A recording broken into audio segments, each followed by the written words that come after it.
Good afternoon. My name is Carol Ann Conboy. I'm an Associate Justice at the New Hampshire Supreme Court. This afternoon, I have the privilege of interviewing my colleague and chief, Linda Stewart Dalianis, who is Chief Justice of the New Hampshire Supreme Court. Hello, Chief. Hello, Justice Conboy. I think it might be helpful if we just start at beginnings and explain a little bit about your background, where you were raised, and a little bit about your schooling, because my hope is we'll be able to move from your schooling into your professional career. I was born in Boston, where my parents were living with my mother's parents after my father came back from World War II and they got married. And when I was about 6 years old, the family had to move because both grandparents had died and their estate had to be disposed of. So my parents moved to Framingham because my father was still working in Cambridge, and bought a house in one of the very first subdivisions in New England. And it was quite a big deal at the time to move into one of these subdivisions, where we lived until he changed jobs and moved to New Hampshire with the family. So I started living in Peterborough, New Hampshire when I was about 11 years old, I think, and enjoyed the time living in Peterborough. It felt like a wonderful place to be growing up. And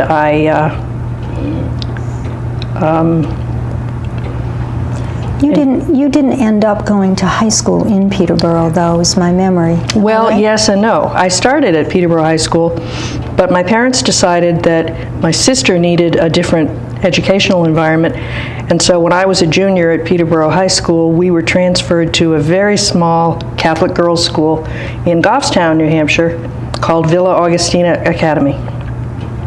So I graduated from the Villa in a class of 23. I didn't have any guidance counselors at the Villa. They didn't exist.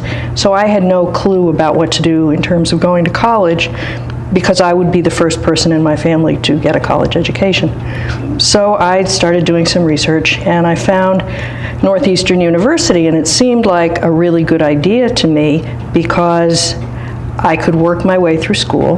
My family didn't have any money to speak of, and I could gain experience in the co-op program. That seemed very practical to me, and so I applied. Did you stay at home? Did you live at home in college? No, I went to Boston. It was much less expensive to go to school in those days, and I had accumulated some money from part-time jobs, so I was able to get a couple of loans and go to Northeastern until I got a job as a resident assistant and a job in the dining hall, finding every way I could to subsidize myself. And my co-op jobs brought me back to Nashua, which is where my family was living at the time. And I think it was probably because there weren't very many English journalism majors at Northeastern who wanted to work in Nashua. So I had a really wonderful co-op job. I was the editor for what was then known as the Sanders Associates, now BAE Systems company newspaper. And it was terrific. I got to interview all the company executives and actually lay out the paper. And I was headed for, at that point, I thought, a career in journalism. Well, during this period of time, a couple things happened. My father needed a lawyer for a business issue, and he consulted a lawyer who helped him. I don't know anything about the particulars. I just know that this lawyer was able to assist my dad. And that seemed like a really good thing to me. So I thought about it, and it occurred to me that maybe a profession in the law might make some sense because I was independent-minded. I liked reading and writing, and I thought that helping people would be a useful way to spend my life and to be financially independent, potentially. And more than that, at the time, I thought it would be challenging to do something that women weren't expected to be able to do very well.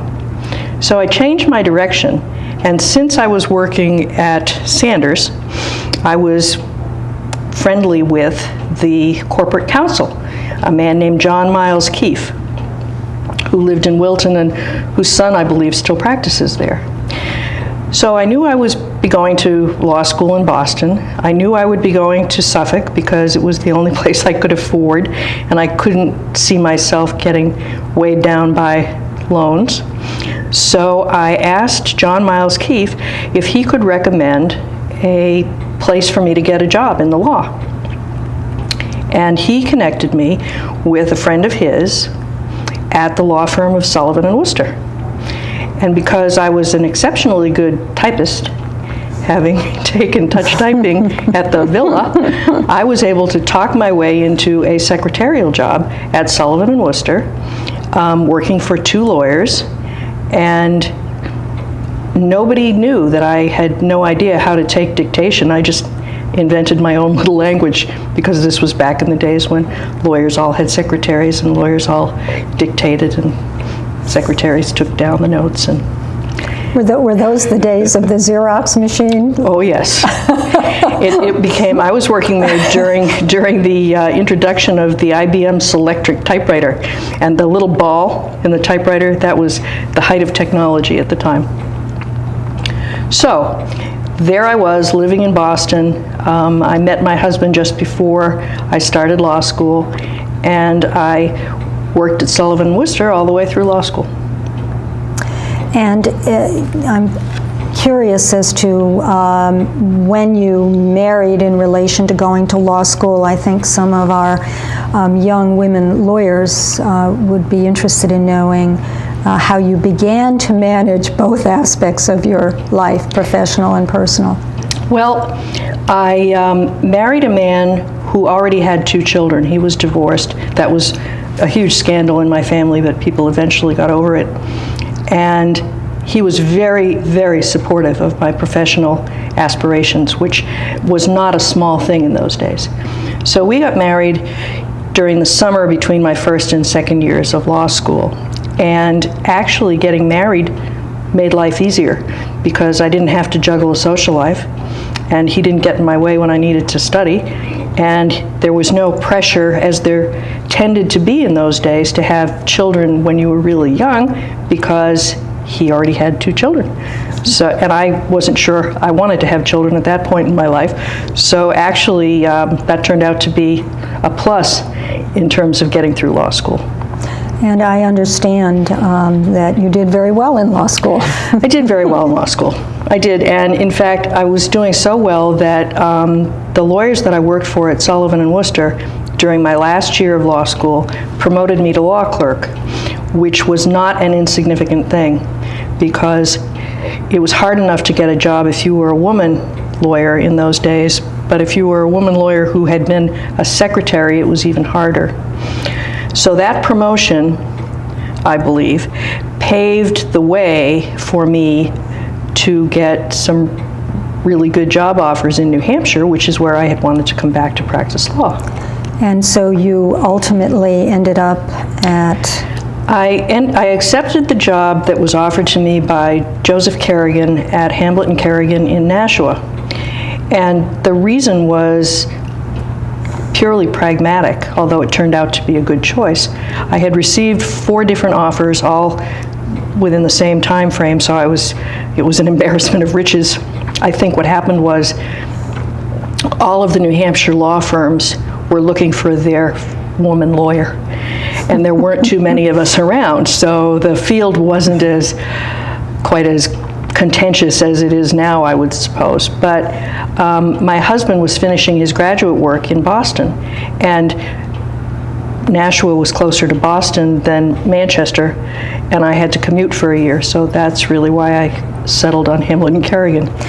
You accepted the job before having to take the bar exam? Yes. I accepted the job in February, maybe, of 1974, and took the bar in July. When you took the bar, how many women, would you say, took it along with you? There were 6 in my group of 112 or thereabouts. And that seemed like a big number to me because I thought there would only be one or two, but I believe the number was 6. Later, we learned that you were among the first 100 women lawyers in the New Hampshire bar. Do you happen to know what your rank is along the way? I do. I'm number 50. Ah. I'm number 50 because of the way the alphabet fell in the class of 74. There were a couple of women, at least one, Alexandra Breed, was in my class. So she was alphabetically ahead of me, and I think there might have been one other whom I can't recall right now, but when they were doing the counting, when they got to the class of 74, it went alphabetically, and Dalianis just fell at number 50. Do you remember some of the other women lawyers who were in that class of 1974? Claudia Damon was in it with me. I don't have a clear memory of the other people. They were people that I didn't see after they went off to other parts of the state, or perhaps didn't practice for very long. So I cannot tell you exactly who else was in the group. Before I ask you about life at Hamblett and Carrigan, I have a memory of hearing you tell a story about a woman lawyer who was ahead of you, who impressed you by wearing a long sweeping fur coat. Could you tell us about that? I could. It was Catherine Sage, and I was probably, I don't know, 12 years old or thereabouts, and my mother was working at the Peterborough Savings Bank, and her office was in the building next to the bank. And I remember going with my dad to pick up my mother after work, and parked in front of us on Grove Street in Peterborough was a big, what do you call those, Chrysler Imperial.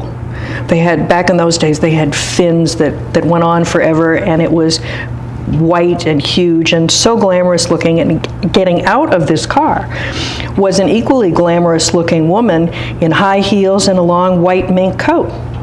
She looked like an apparition. And she walked into this building, and I said to my dad, "Do you know who that is?" And he said, "Oh yes, that's Catherine Sage. She's a lawyer." And I thought, really? There are women lawyers?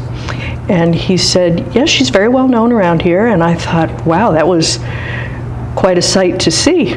And that vision sticks with me, although at that point I hadn't decided on my career path. But interestingly enough, in the ensuing years, she changed her persona immensely and turned into kind of a crunchy granola hippie type of person who dressed exactly as you might expect that sort of person to dress. And the fur coats and the Chryslers were long gone. Well, getting back to your time at Hamblett and Carrigan, did you specialize? Did you rotate in departments?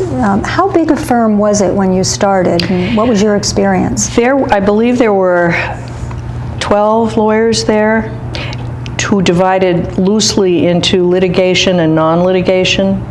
And Joe Carrigan was the head of litigation, and he kind of took me under his wing because he thought I had the talent to be a litigator, and I thought that would be interesting. I mean, in those days, you were lucky to get a job. You didn't say, "This is what I want to do, and you better hire me to do it."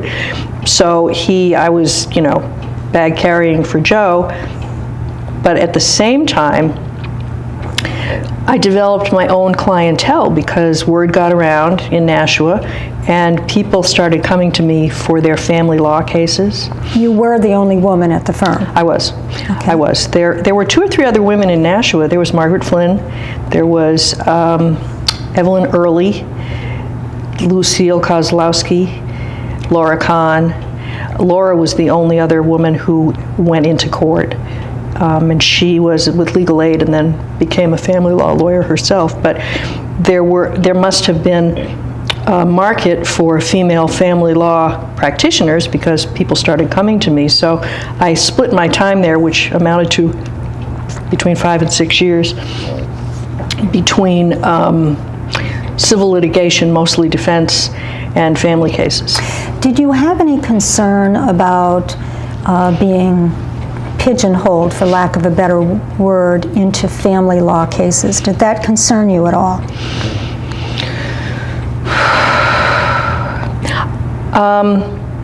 I liked the civil side of the work better because it was less emotionally taxing, but I was glad to have a clientele, and of course, if you don't build a clientele, your firm might not want you to stay around, so I wasn't concerned about that. Did you end up doing much litigation in relation to those family cases? I always aimed to try to keep people out of court, even before it became popular, because I could see no value in what happened to divorcing families in courtrooms, really. So while I had to litigate some particularly intractable cases, I kept that to as much of a minimum as I could.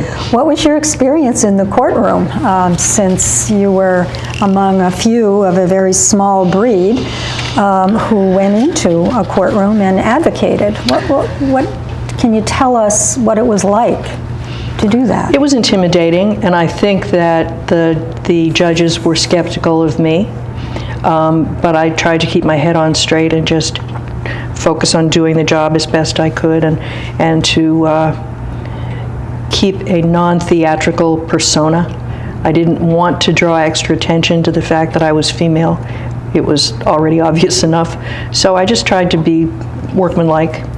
And I think I developed credibility because, among other things, such practitioners as John Ross treated me very respectfully and did not try to take advantage of me. And in 1979, a position came open in the Superior Court for a marital master, and I thought that might be right up my alley because I was familiar with family law by then, and I liked, maybe it's because I'm a Libra, I liked finding the balance. I preferred seeking compromise to fighting without good reason. And before we talk about that, because you were the first woman marital master, but how did that fit in with your raising a family? When was your first child born? My first child was born in 1976, and it fit in better than a litigation practice because by the time I became a master... So you were a master before your first child was born? No, I was a master from 1979 until late 1980. Okay. So I had a small child, and managing the very small... I had really good child care arrangements, plans A, B, C, D, and E. And so I had a good support network, and that is critical to any working mother's success. But it was much harder to manage the child care and the work when my hours were less predictable. When I became a master, courts open at a certain time and they close at a certain time. And while I did a lot of traveling, at least I knew what my hours were and that they were unlikely to change. So it became easier to manage the child care issues that came up. How was it that you ended up as a marital master, just breaking into the judiciary? This is your first step, and you were first of 4, so this is number 1, the first woman marital master. Right, actually that would make it first of 5. Okay. Come to think of it. I saw the announcement for a position opening. The court was soliciting, evidently, the program back in those days, and we're talking a long time ago now, was much less formal, and people were kind of in and out of it, and it was largely part-time. But they were looking for somebody to do, and I thought, well, what the heck? I think I would be suited for that. Why don't I throw my hat in that ring and see what happens? I'm happy here, but that might be better even. And so I was interviewed by then Chief Justice Richard Dunphy and a committee that included, among others, Judge Bill Cann. I forget who else. This was in early 1979 now. And they told me that my reputation, as short as it was good enough that they wanted to hire me for that position. And it was quickly apparent that there was not going to be anything part-time about it. I thought I might be able to combine the positions. They said there was a need for me 5 days a week if I could give them that time, so I just decided that leaving the firm would be the better choice for me, and so I did. Your mentors at Hamlet and Kerrigan must have been unhappy to see you go. Well, I don't know. I was passed over for partner that year in favor of my dear friend Jack Dwyer. And it's hard to tell. While Joe Kerrigan was extremely supportive of me, I think there were others in the firm not so much. And while there was no handwriting on any particular wall, I just thought the safer course for my future would be to join the court. Your friendship with Jack Dwyer lasted the rest of his life. The rest of his life. Yeah. He just died last winter, and I'm still distraught over that. Oddly, his office was next to mine, and we compared notes and had lunch every day and became very close. And we learned during the course of discussing a particular case that I was working on that we had both been delivered by the same woman doctor in Boston. He was 2 years older than I, but it was the same woman doctor, and I think that's kind of a neat little bit of serendipity. That brings us to your first judicial position, marital master. You said you had to travel around the state. I mean, did you literally cover the whole state of New Hampshire? I was in Cheshire County. I was in Stratford County. I was in Stratford County where, while I was pregnant with my second child, 2 lawyers were overheard commenting that I was kind of cute but really fat because I had the robe on, which I thought was kind of interesting. I did do some Hillsborough County. I did Belknap County. I never went to Sullivan County, and I was in Rockingham County. I was everywhere but Sullivan and Coos when I was a marital master. As a marital master, you were not only a novelty in the marital court, but there were no women superior court judges That's either. true. And although there may have been some women district court judges around that time. Jean Burling was appointed to Special Justice at the Claremont District Court in 1979, but she was the only one. Tell us what it was like for you to have that robe on and be the decision maker in very important cases, because as we know, marital cases are among the most critical cases that we handle. It was daunting, but I felt confident enough that I would be able to meet the challenge. I understood the law very well. I learned early on that people are not going out of their way to irritate the presiding officer in their case, so managing the courtroom was never really an issue. I found probably the best tool for managing what sometimes seemed to be getting a little out of control was to get quieter instead of louder. Never once had to use a gavel. And what I tried to find in each case were the commonalities. Where is the common ground here that these people will be able to live with even if they don't like everything? And I looked for as much commonality as I could, with the understanding that since it was a contested case, parts of it would please nobody. But you have to also remember that was back in the days when there were no child support guidelines. And the standard for custody was pretty much a given. Fathers rarely sought full-time custody of their children, and one's job in sorting out the money was just to try to find the right, well, she probably needs more, but he can't pay more, and see where the balance point could be found. So it wasn't as technical, and I think that for a whole host of social reasons, it's much harder now to manage those cases than it was almost 35 years ago. Have the changes been for the good, in your judgment? I think that both parents should have as much reasonable involvement in their children's lives as they can. The key is reasonable.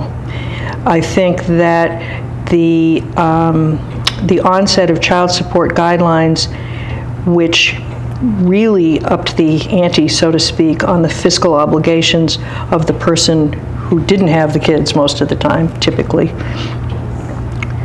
changed the model in such a way that since more money was at stake, more custody, I know it's now called parental responsibilities, but more custody cases were tried. And that overall, I think, led to greater rancor and more difficulty with the post-divorce settling of the landscape. Right. You were a marital master for a relatively brief period of time. I was. Less than 2 years? Less than 2 years. February of '79 until October of 1980. A Superior Court judge named Carl Randall died unexpectedly in June of 1980. I think it was June. And at the same time, the then governor, Hugh Gallen, had made a campaign promise to put a woman on the Superior Court. And here was his opportunity. Now, at that point, there were some really good female litigators around the state. Marty Van Oot comes to mind, Kathleen McGuire comes to mind, some really solid people who would have been good choices. But I was the only one who had been a judicial officer. So I think that gave me a leg up. I had no other connection to Hugh Gallen. And one Sunday afternoon, I was watching TV with my husband, and the phone rang, and he answered the phone, and he thought it was a friend of his pranking. But at the last minute, he held his tongue, and he said, "Well, just a moment, Governor, she's right here." And I thought to myself, I wonder what would have happened if Griffin had gone off on the governor. Anyway, he, without ceremony, asked me if I would like to be nominated for Carl Randall's vacancy. And Had you written him a letter expressing interest? yes, I had. But I wouldn't have done except for my husband, who was always thinking of me, and he said, you know, that vacancy might be something you should consider. So I wrote a little one-sentence letter, "Dear Governor Gallen, please consider me," blah, blah. And without thinking that it would amount to anything, but it did. So he called, and we interviewed, and he nominated me, but he nominated me in August. And because of the way the Executive Council schedule was going in those days, I wasn't going to have a vote until October. So my nomination was out there for 2 months. And there was a backlash. There were commentaries in the paper about how I was too young and too inexperienced, and at the time I thought, how mean, but looking back at it, I can see the point. And then one day I had a phone call from retired Senator Judd Gregg, who was a friend of mine, and against whom I argued my first, and as it turned out, only Supreme Court appeal here, and I won. We laugh about that at times. Anyway, he was on the Executive Council at that time. And I was 7 months pregnant with my third child. And he called and he said, "Linda, there's a rumor going around about you." And I said, "What's that, Judd?" He said, "The rumor is that you're pregnant and that you're going to take the job and immediately quit." And I said, "Well, it's not a rumor. I've already gained 50 pounds, Judd, so there's no secret about this." And I said, this will be my third child.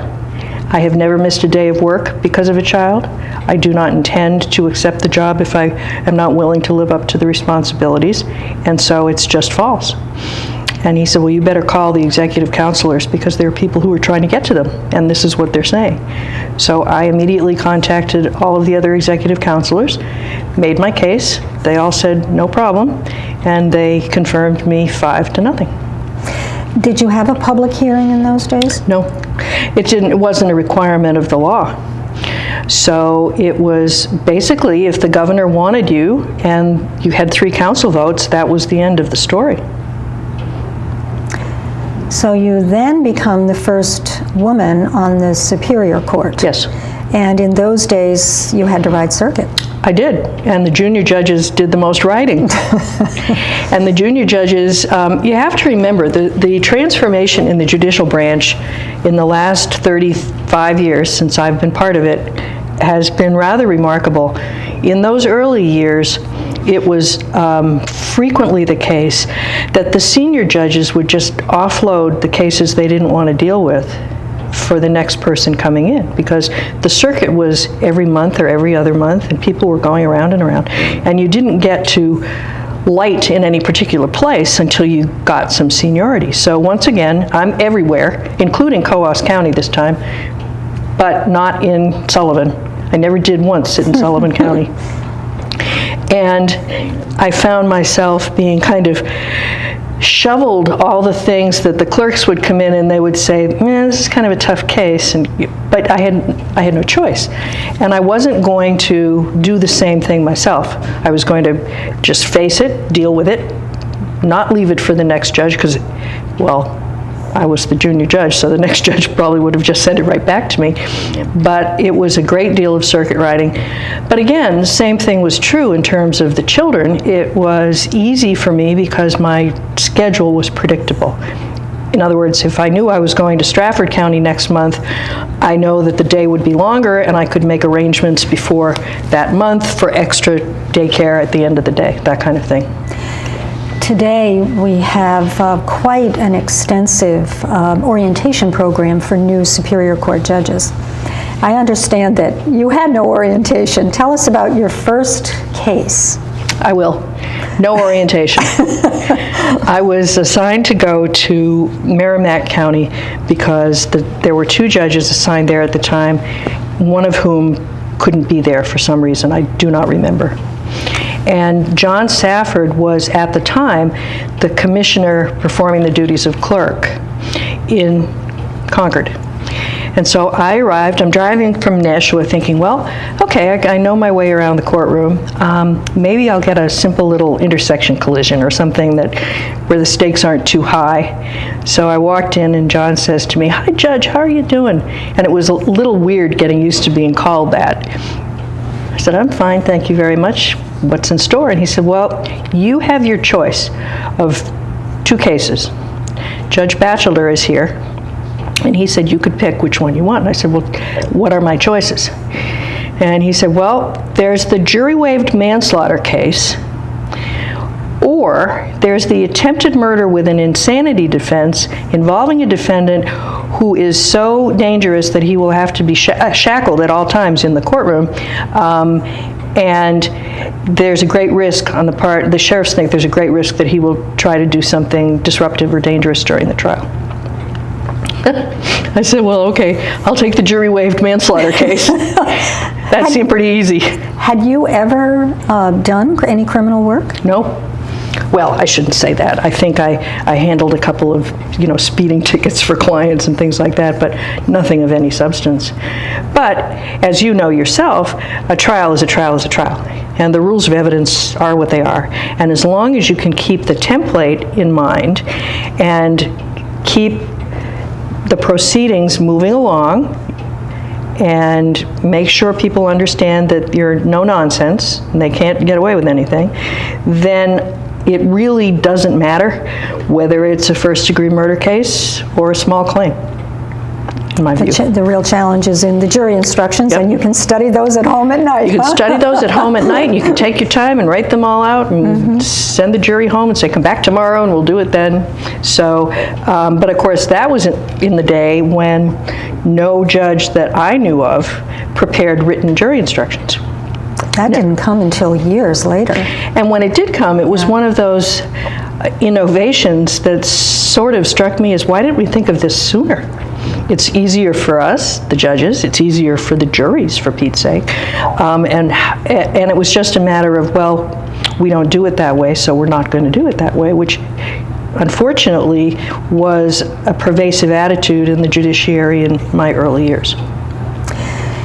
Do you have some recollections you can share about particularly outstanding cases you handled as a trial judge? Well, during my 20 years, I handled probably somewhere between 30 and 50 homicide cases. Now, of course, they were always the most challenging because someone had died and someone's entire life was at stake on account of it. But the one that stands out the most is the Peter Duchamp trial. It was the first time a driving under the influence defendant had been accused of manslaughter for having caused the death of somebody. And it was particularly heart-wrenching because the dead somebody was a 10-year-old child who had been riding on the back of her dad's motorcycle. And when he got to, they had been on a Toys for Tots ride, and when he got to the Massachusetts border, he had to pull over to the side of the road to put his helmet on. He didn't have to wear one in New Hampshire. The child had been wearing a helmet, and the defendant came barreling up the entrance ramp onto Route 3 South. The child was still sitting on the motorcycle. Dad had gotten off to put his helmet on, and she pretty much died instantly. But it was heartbreaking, and there were so many legal issues in the trial, including whether or not the manslaughter charge could stand, because theretofore people had only been charged with negligent homicide when they caused the death while under the influence. And so I took a chance. I knew I was being bold. I said, I think that under these facts, because this man has done this before, he has caused the death of at least 2 other people under suspicious circumstances, and so I think that that could, in a jury's mind, amount to criminally reckless conduct. And then we had, in the middle of the trial, the jury forewoman was visiting her brother, who was then incarcerated at Valley Street, and saw the defendant in the jail in his jail clothes. And she came to me immediately the next day, and we talked about it with the lawyers, and there was the problem then became what to do about the alternate jurors. Because we did have alternate jurors, but the law was unclear as to how one would manage that. Do you start the trial all over again? What do you do? So I substituted, I made myself satisfied that she hadn't discussed this with any of the other jurors, so they did not know what she had seen, and then substituted. And interestingly enough, I got reversed on appeal on that issue. I had done it wrong, according to this court, because I had calculated the legal results differently from the way the statute they thought here should have been followed. But they affirmed the manslaughter conviction. He was convicted of manslaughter, and when it came back around again, he pled guilty to almost the maximum sentence for manslaughter and spared the parents the agony of another trial. It occurs to me that the whole concept of reversal is an interesting one. Sometimes members of the public will say, well, how many times did he get reversed or she get reversed? How did you look at it when you did get reversed? We all did as Superior Court judges. I can't remember ever taking it personally. Mm-hmm. I can remember disagreeing, saying, I understand what you're saying here, Supreme Court. I disagree with that conclusion, but you are the Supreme Court after all. I was certain every time I had a case involving uninsured motorist coverage that I would be reversed. because that's an area of the law which is so complicated and arcane that I would just say, all right, this seems like the right choice to make, and if they want to reverse me, it's fine. So I never took it personally. Yeah. Do you have any particular memories of laughable situations as a woman trial judge? Laughable. Of course, I'm thinking of one that I've heard you the bailiff? talk about, yes, Well, before. So it tickles me every time I hear it. Well, people learn very quickly. You know, they're generally a smart bunch in the branch. So it was early on in my career when I was assigned to Manchester, and the judge's parking was on what was then called Barristers Row. I don't know if it still is. And there were numbered spots, and you'd come in and you'd park according to your courtroom. And I did that on my first day, and I knew I was supposed to be assigned to courtroom 2. And I got out of my car, and because of course I'm going around the world, so I have my robe in the car. So I got my robe and I got my briefcase, and I'm busily getting things organized and starting to walk toward the doorway when all of a sudden a court officer came running out the door and running down the stairs. "You can't park there! You can't park there!" And I just kept walking because I knew I could park there. And I got up to him and I said, "I'm sorry, sir." He said, "You can't park there, dear." And I said, "Well, that's Judge Dear." And he said, oh, I'm so sorry." And he never called me dear again. And neither did any of the other bailiffs. I'm sure the news traveled pretty quickly. So, but there were a lot of defendants who swore under their breath at me in the courtroom and things of that sort. And this is wonderful. This was in Manchester, and I was assigned to courtroom 4, which was not my usual space. And it was a courtroom that had habitually been occupied by Judge Louis Wyman. And I was, in the chambers, and the clerks come and they tell you what you're going to do next. And it was a plea. And it was a woman who was going to be sentenced on drug charges. And it was a capped plea, so she was going to be arguing for no jail time, and the state, of course, was going to be looking for jail time. And I came out into the courtroom, and you could see that she was surprised, as was often the case with juries. I'd walk in to give the jury instructions with a new panel, and I'd walk in and they'd all be going, and you knew what they were saying. Mm-hmm. But anyway, I came out onto the bench and I sat down, and this woman was dressed very provocatively. And she's staring at me, and I can see she's not the least bit happy. And she leaned over to her lawyer, and in a stage whisper, she said, "I thought you told me I was going to have a man judge." And I said, "I can hear you." And she scowled, and at the end of the proceeding, went off to jail for a while. Well, after 20 very full years, you obviously had the opportunity to go on the Supreme Court.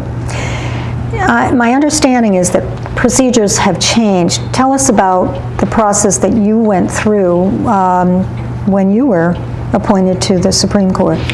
Well, we need to step back a few weeks because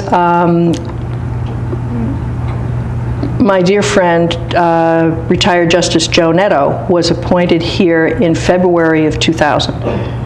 And when he left the Superior Court, Governor Shaheen asked me if I would like to be the Chief Justice of the Superior Court. And I said, "Yes, thank you, Governor." And at that point, I had to go through a public hearing, because by now, public hearings were a matter of law. And so I went through this public hearing, and it was a very favorable public hearing. Nobody spoke against me personally. I think a couple of people might have, spoken about their general disapproval of the judicial branch. So it was very smooth, and I was confirmed to that position with no difficulty. And I spent the next 5 weeks being the Chief Justice of the Superior Court, which in my view is 5 weeks too many. There was then anyway, nobody between the chief and the door. And you spend your whole life putting out fires in that job. It's a very difficult position for anybody to be in. So when 5 weeks passed, and then Justice Stephen Thayer resigned from this court to avoid criminal prosecution, the governor called and said, essentially, I'd like to appoint you to the Supreme Court. It's time for a woman, and you just went through a very easy public hearing. And I said, well, thank you very much, Governor. We had another public hearing. It was as smooth as the previous one, with one exception. There was somebody there who had a grievance about the fact that Councilor Bernie Streeter was politically affiliated with my husband. Griffin had worked on campaigns for him. And this person argued that Councilor Streeter should not participate in the vote. Now, apparently there are no rules against that sort of thing in the Executive Council, but discretion being the better part of valor, he abstained from the vote, so it was a 4-0 confirmation on that occasion. And so you were the first woman Chief Justice of the Superior Court for only 5 weeks, but nonetheless, I've got the certificate on the wall. You had a very busy 5 weeks, as I recall, because I remember you were coming to Hills North, where I was presiding, and meeting with all the judges there, trying to get your arms around what was happening there, and you were off making the tour around the state. Well, it's very, very easy. This is not the right way to say it. It's easy to be a judge in a courtroom in the sense that you know what you're doing, you know what your daily responsibilities are, you have control over it. It's very different being the administrator of all of those judges, because it's a much more complicated organism. So I was just beginning to understand everything that would be involved when I was pulled out, and our now colleague Bob Lynn he followed me, appointed in my place, right? Yeah, he followed me.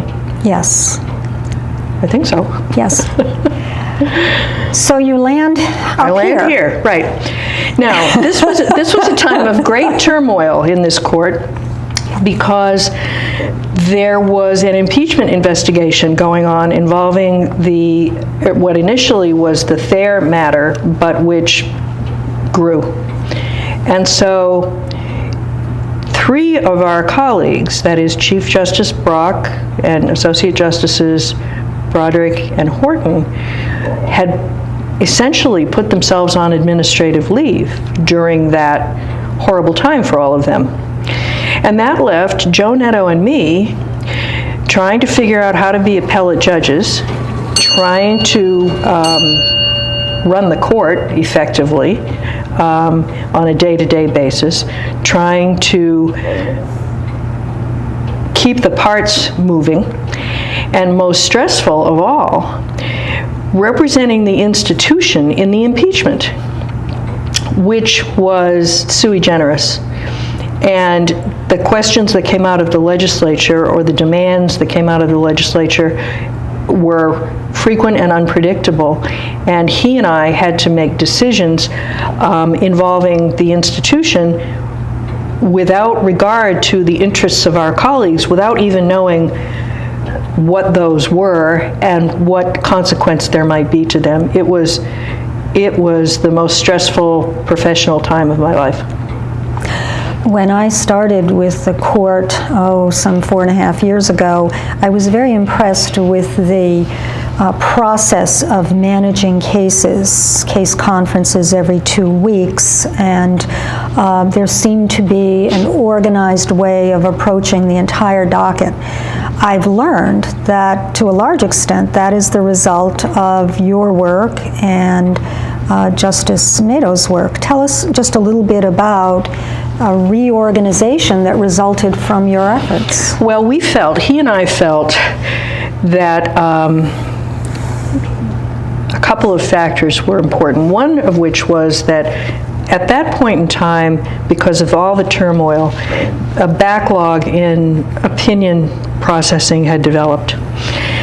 And people who have appeals here are at the end of a long and very stressful process for them, win or lose. And he and I both felt, and we had pushed for these kinds of changes in the trial court over the years, quicker, more efficient, let's do it better ways of handling the business of the court.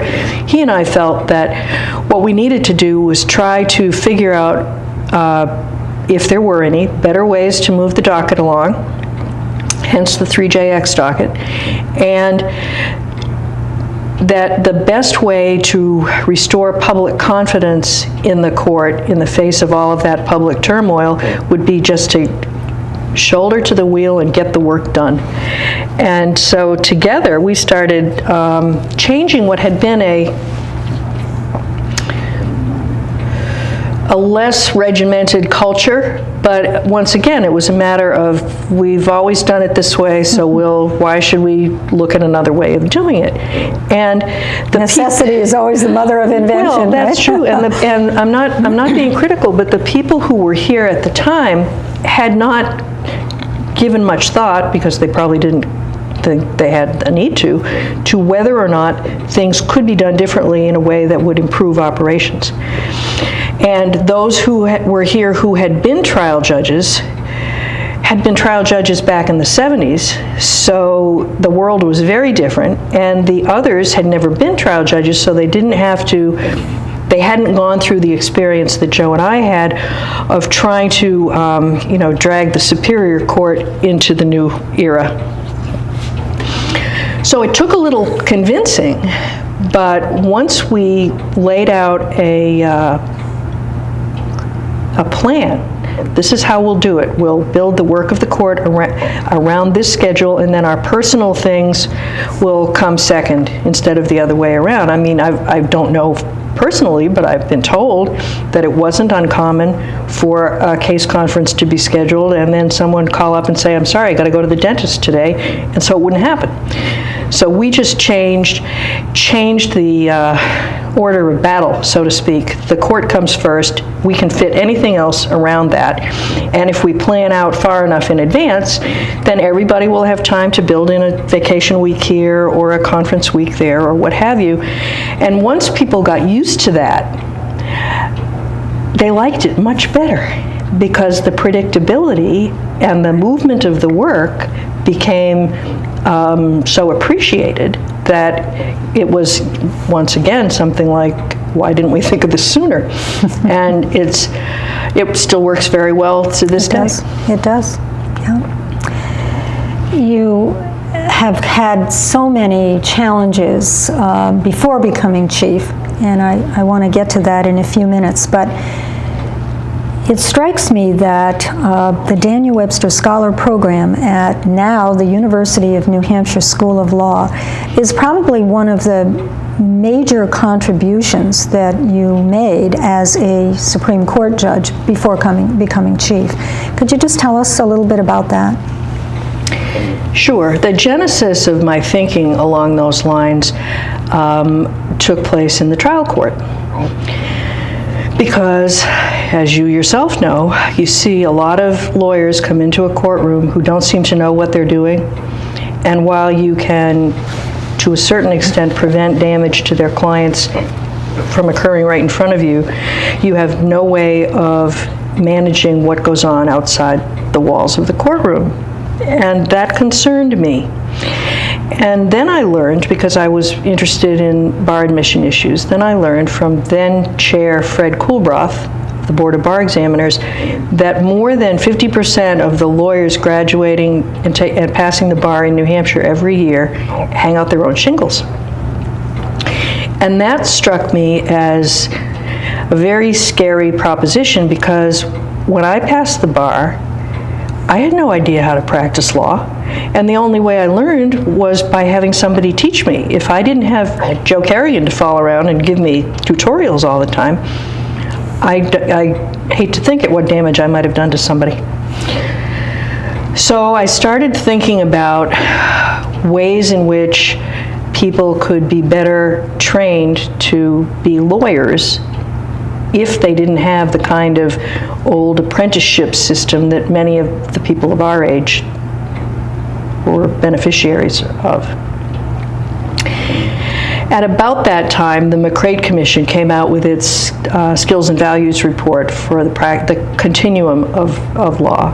And so I started working with a group of like-minded individuals in Maine and Vermont who also saw potential in the idea of better training lawyers who would not otherwise get this kind of training.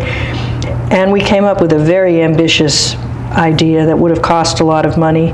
And in retrospect, I'm glad it fell apart because it was too complicated, and I couldn't persuade this court to go along with me. And I realized that unless you're on the Supreme Court, you can't make things happen. Because if the Supreme Court doesn't want it to happen, it will not. So when I came to this court, I hadn't lost track of that idea and continued to work with a group of people to see if we couldn't come up with something with our law school, then Franklin Pierce. And the new dean over there, John Hudson, was very supportive. And Jim Duggan joined us here, and he, of course, had been a dean and a law professor, so he knew about the pedagogy, and we came up with a plan that would actually provide a group of law students in each class with training to be lawyers. Now, there was some of that already going on, but this expanded the concept. And eventually, Dean Hudson said, all right, I know I have to hire somebody to run this program, so he put the law school's money where its mouth was and hired Professor John Garvey, and each year since, I think now we're up to 6 graduating classes. Each year since, the program has been expanded, it's been improved, it's been modified. Pretty nearly everyone who's gone through it has been able to get a job. They're ready to go to work right after they graduate because they take a 2-year bar examination, and it's exceptionally rigorous, and for that they get excused from taking the multi-state exam so they can go to work sooner and be members of the bar sooner. So it has been very successful, and I'm really proud of it. I think sometimes people wonder about that the Webster scholars don't have to take the bar, but as you just mentioned, in essence, it's a 2-year bar exam because they have to collect portfolios, meet regularly. Each student is assigned his or her own private bar examiner, and they have to create portfolios of all their work. They have to produce videos of things they do for courtroom work, such as taking a deposition. They have to go through standardized client training. They are divided up into law firms to litigate against each other in pretrial and trial advocacy. It's a very comprehensive program, and they get quizzed by their bar examiner on their experience and their portfolio and their reflective papers, which is basically, this is why it wasn't good before, this is why what I just did is better, 3 or 4 different times before they're certified as having passed the program. I understand that the program is getting national exposure, attention, interest, so. It is. It's getting a lot of that, and in fact it has its own chapter in Law School Confidential, which is a book written by our own Rob Miller of Sheehan's firm, and I'm told at least 50% of the people thinking about law school read that book every year. Well, that brings us to your opportunity to become chief of this court. You certainly made a huge contribution before becoming chief, and you've been in this role now for 3 years? 3 years next month. Talk a little bit about the huge difference from being an associate justice to a chief justice. Well, there are a few more people between me and the door than there were in the Superior Court, but it's essentially having 2 full-time jobs because I owe it to you, my colleagues, to keep up my end of the judicial work, and at the same time I'm responsible for the administration of the entire branch, which is 650 some odd people. And the issues are myriad and ever-changing and often critical and emergent, and it's constant. A lot of it invisible because it takes place among our administrative council, core group, and senior administrators. So the world at large doesn't see most of it, but it's ongoing and ever-present. It took me a while to figure out how to do the job, because, as you know, our predecessor, John Broderick, who's now the dean at the law school, is a visionary. He's a man of big ideas, and I'm a whole lot more pragmatic. I'm less of a visionary thinker than he. So I had to figure out what I absolutely had to do, what I should do but could delegate, and what I couldn't even think about until I had a clone. That's the vision stuff. And in fact, what I'm doing is actually, it suits me because I'm executing what in large part derives from John's vision. He saw that we had to be reinventing the branch for the 21st century. He saw that before I even began to think about it. And he saw that we had to think boldly and to ask ourselves the basic question: if you were creating the judicial branch today, what would it look like? And that work was done during his time as chief, but he left just as it needed to be put into practice. So that's what I'm doing. I'm executing the vision of the judicial branch. And there are many components of that. There was the reorganization involving the circuit court. There's e-court. Just touch broadly on some of these huge projects that had been underway for many years. Well, as you know, the trial courts conflated from 4 to 2, one of which consists of the 3 others besides the Superior Court. And that was an exceptionally big and bold undertaking. But because the people who were working on that were committed to making it work, it was a transformation that once we got through the legislature, which was difficult, but once we got through the legislature, has turned out to be much less traumatic for most people than anybody imagined. For that, I'm grateful, because the administrative staff in the circuit court is absolutely first rate. We put together the call center, which has taken 70% of all the phone calls that come into the branch, at least into the circuit court. Now the Superior Court is joining. During 2012, that captured 15,000 hours, roughly, of time in the trial courts for people to process the cases. So there have been so many things that have increased efficiency and allowed us to reduce staff. We had to undergo a very painful layoff during that legislative session, but since then, we've been reducing staff through attrition and rethinking positions as they become vacant and so on. So the circuit court transition is, I would say, essentially complete. We're still looking for ways to improve it, because that's our mindset now. We've done it this way for a while. Is there a way we can do it even better? Instead of, this is the way we're doing it, stop. So now the biggest initiative is the New Hampshire e-court project, which is well underway, and which is also largely invisible because we haven't yet gone live with a case type. We expect to do that in the spring of 14. The contracts have been signed, the vendors are in place, the infrastructure is being infrastructured. I think of it as the bells and the plumbing of the system. People see the case types, but they don't see the enterprise buses and all that sort of thing that go into these large IT projects. So that is exceptionally time consuming. But again, everybody internally is committed to making it work, and I am confident that we will.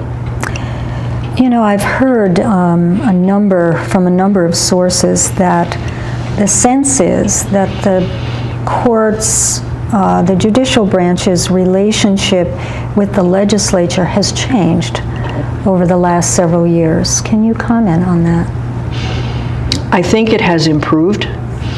I don't know how much of that improvement can be attributed to me, but I think that I've worked hard to establish a good, honest, candid relationship with legislative leadership, and I believe that they trust me and respect me, and I also believe that under my watch, we've delivered. We have said, okay, we told you we were going to do it, we've done it, and we're still doing it, and that has engendered further trust, and so I feel as though there are no political problems at present between the judicial branch and the rest of government, and I think that we have a good working relationship with the governor and the legislature. Looking back on, how many years is it now? 30, I've lost track, 30 years? 35 if you count the marital master time. Do you see any change in case deciding philosophy? Have you seen a change in how New Hampshire decides cases, from trial courts to the Supreme Court? And I guess what I mean by that is, are we on the cutting edge? Are we technicians? How would you characterize how our state decides cases? I think that we are workmanlike. I think we try to be as efficient as we can given the stakes in every case. And I think that we are conservative. I think that we don't go looking for change. I think that we build incrementally on what's gone before in terms of jurisprudence, but in terms of practical operations, I think there we are not conservative. We say, okay, how can we do this better? And then we set out to try to do it. So there's a bit of a tension in that where, as you're pointing out, we're very, I don't know if aggressive is the right word, but we are pushing to stay ahead of the needs of our citizens when they come to courts. But by the same token, we are committed with our legal tradition. That's exactly right. We want to get as much quality work out of each judge as we can, but we leave each judge to decide for him or herself what the right result is. Looking back on all these years, what would you say you've drawn the most satisfaction from as a judge?